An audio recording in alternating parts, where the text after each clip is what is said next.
मारीच राक्षस का उल्लेख रामायण और रामचरितमानस हिंदू महाकाव्य में मिलता है। इसने सीता जी के हरण में रावण का सहयोग किया था और सीता जी के हरण में अपनी महत्वपूर्ण भूमिका निभाई थी। इसका एक पुत्र था जिसका नाम कालनेमी था। कालनेमी को हनुमान जी ने मार दिया था।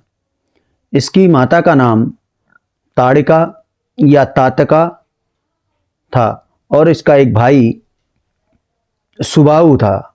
और अपने भाई सुबाहु के साथ राक्षस होने का श्राप पाकर मारीच ने शुरू में ऋषि मुनियों को आतंकित करते हुए अपना जीवन व्यतीत किया। ऋषि विश्वामित्र के आदेश पर उन्हें राम ने हराया था। उसने फिर से राम को मारने की कोशिश की, लेकिन उसे फिर से अपनी जान बचाने के लिए भागना पड़ा। अंततः मारीच ने सोने के हिरण का रूप धारण किया और रावण को सीता का अपहरण करने में मदद की। आइए जानते हैं इसके बारे में कुछ आवश्यक बातें। मारीच राक्षस सुंद या सुंडा अथवा जंबा या झरझरा नाम के राक्षस का पुत्र था। इसे कई नामों से जाना जाता है और इसकी माता का नाम ताड़िका, जो एक यक्षिणी थी, था। ताड़िका के अन्य नाम तताका, तारका, ताड़का और थाटका भी हैं। ताड़िका यक्ष राजा सुकेतु की बेटी थी, जिसे उसने भगवान ब्रह्मा से आशीर्वाद के रूप में प्राप्त किया था। मारीच का छोटा भाई भी था जिसका नाम था सुबाहु। ये दोनों भाई बहुत ही सुंदर और नेक चरित्र के थे।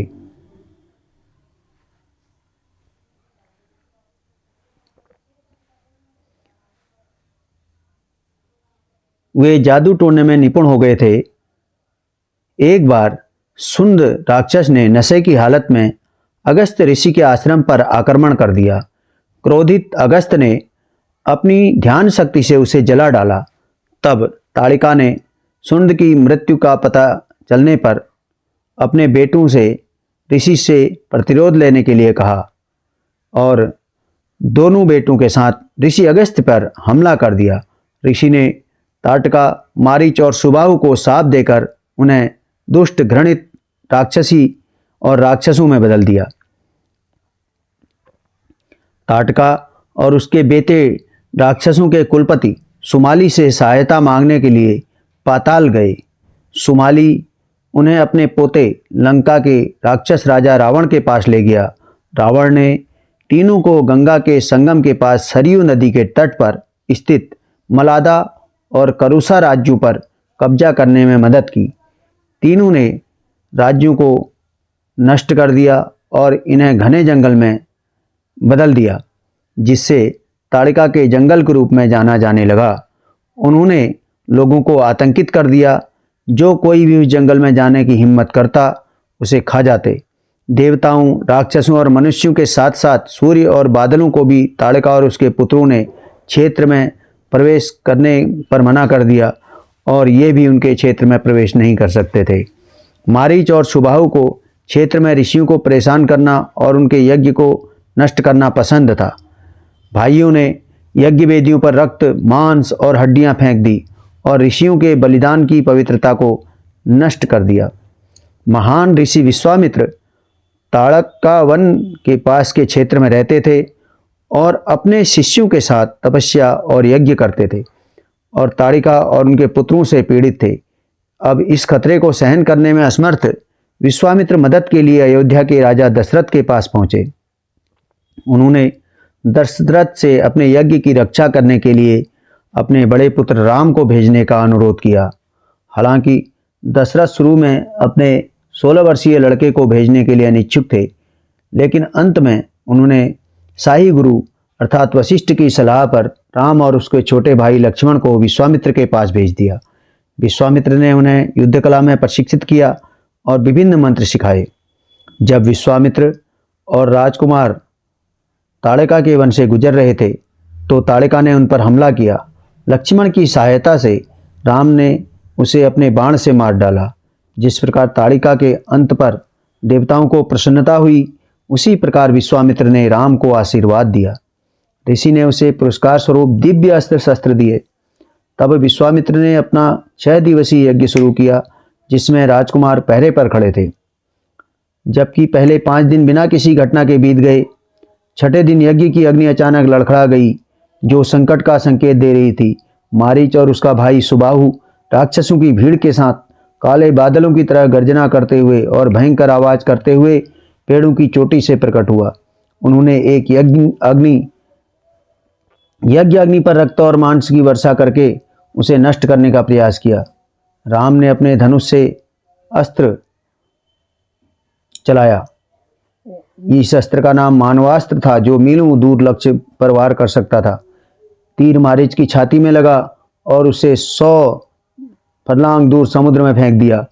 एक अन्य संस्करण के अनुसार मारीच राम की धनुष की ध्वनि सुनकर ही समुद्र की ओर भाग गया। सुबाहु और अन्य राक्षसों को राम ने विभिन्न हथियारों का उपयोग करके मार डाला। यज्ञ सकुशल संपन्न हुआ। बाद में विश्वामित्र के मार्गदर्शन में राम ने जनक की दत्तक पुत्री और मिथिला की राजकुमारी सीता जी से विवाह किया। राम की सौतेली मां कैकेयी के आदेश पर दशरथ द्वारा राम, लक्ष्मण और सीता को 14 वर्ष की अवधि के लिए राज्य से निर्वासित किया गया। तीनों ने अयोध्या के दक्षिण की यात्रा की और दंडकारण्य अर्थात दंडक वन से होते हुए गोदावरी नदी के तट पर पहुंचे, जहां उन्होंने पंचवटी में एक आश्रम बनाया। रावण से बात करते समय मारीच को निम्नलिखित घटना याद आती है। हालांकि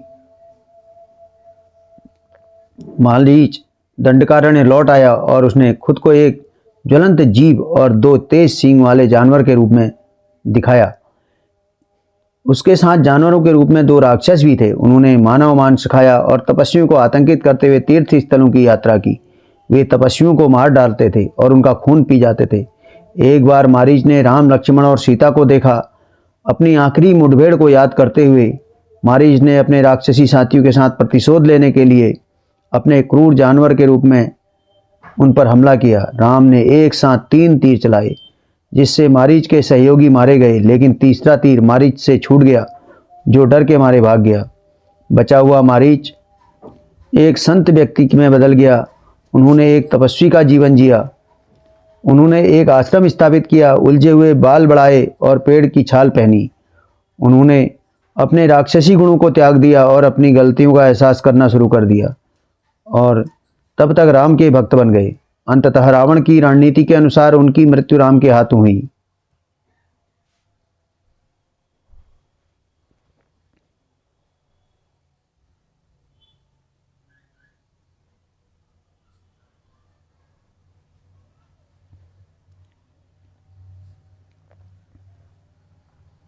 एक दिन रावण की राक्षसी बहन शूर्पणखा ने एक सुंदर युवती का रूप धारण किया और राम के सामने विवाह का प्रस्ताव रखा।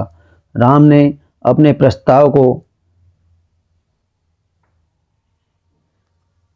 उसके सामने रखा, जो कि उसके निवेदन को अस्वीकार करना था, और मजाक में उसे लक्ष्मण के पास भेज दिया। लक्ष्मण ने मजाक में कहा कि उसे अपने स्वामी राम से विवाह करना चाहिए। क्रोधित शूर्पणखा राम के पास लौट आई और सीता पर हमला कर दिया, लेकिन लक्ष्मण ने अपनी तलवार निकाल ली और शूर्पणखा के नाक कान काट दिए। अपमानित शूर्पणखा राम के प्रतिशोध की भावना से बदला लेने के लिए निर्भक्षी राक्षस खर के पास पहुंची। हालांकि खर उसके सेनापति दूषण और उसकी 14,000 की सेना को राम ने मार डाला था।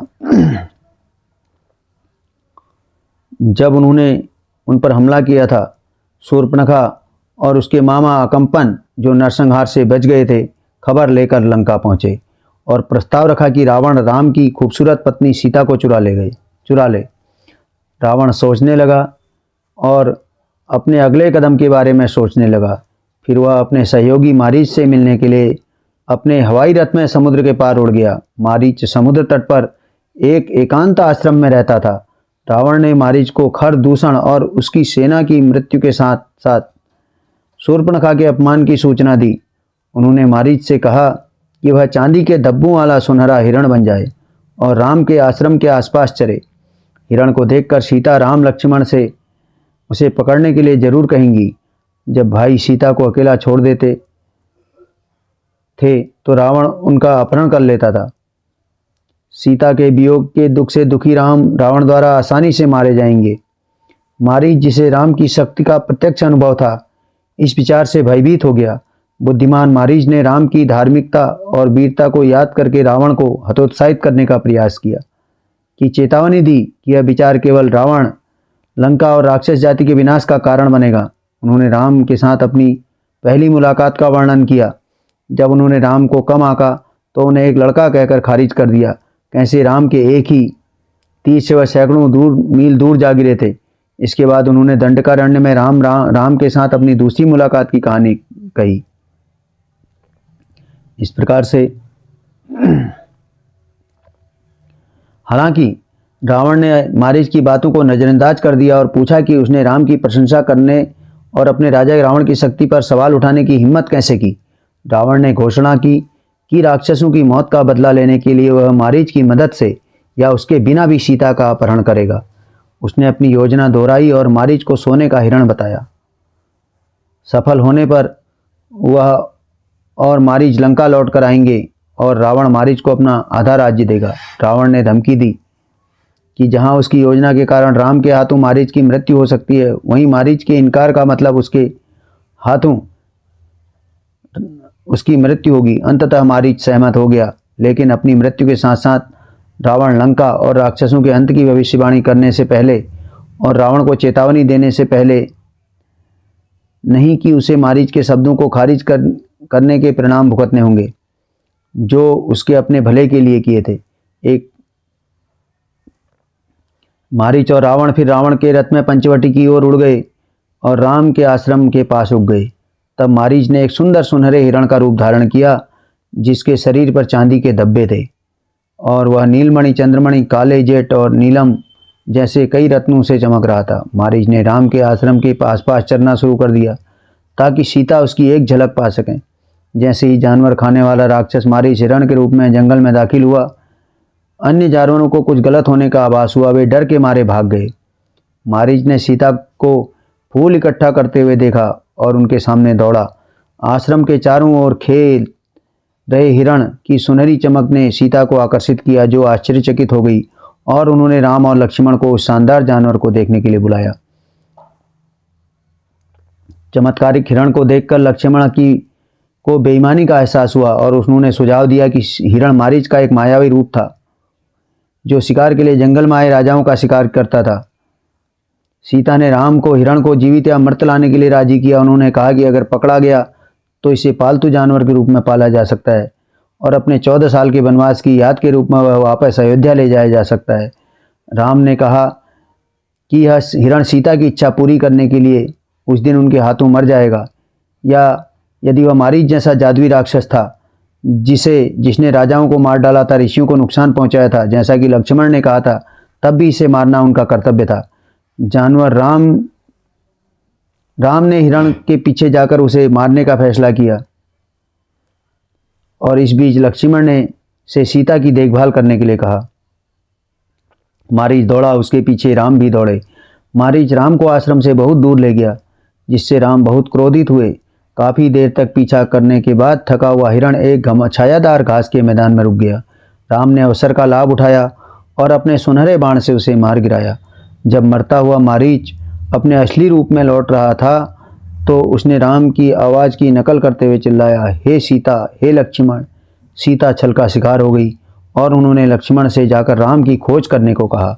जब लक्ष्मण जी ने जोर देकर कहा कि कोई भी राम को नुकसान नहीं पहुंचा सकता, तो सीता जी, जो अभी भी बहुत चिंतित थी, ने विनती की और फिर लक्ष्मण को जाने का आदेश दिया। लक्ष्मण अनिच्छा से राम की तलाश में निकल पड़े। लक्ष्मण के चले जाने के बाद रावण एक भिक्षुक के रूप में प्रकट हुआ और जब सीता जी उसे भिक्षा देने के लिए आगे बढ़ी तो उसने उनका हरण कर लिया। इसके बाद रामायण यह कहानी सुनाती है कि कैसे राम ने लंका में रावण को हराया और सीता को वापस लाए।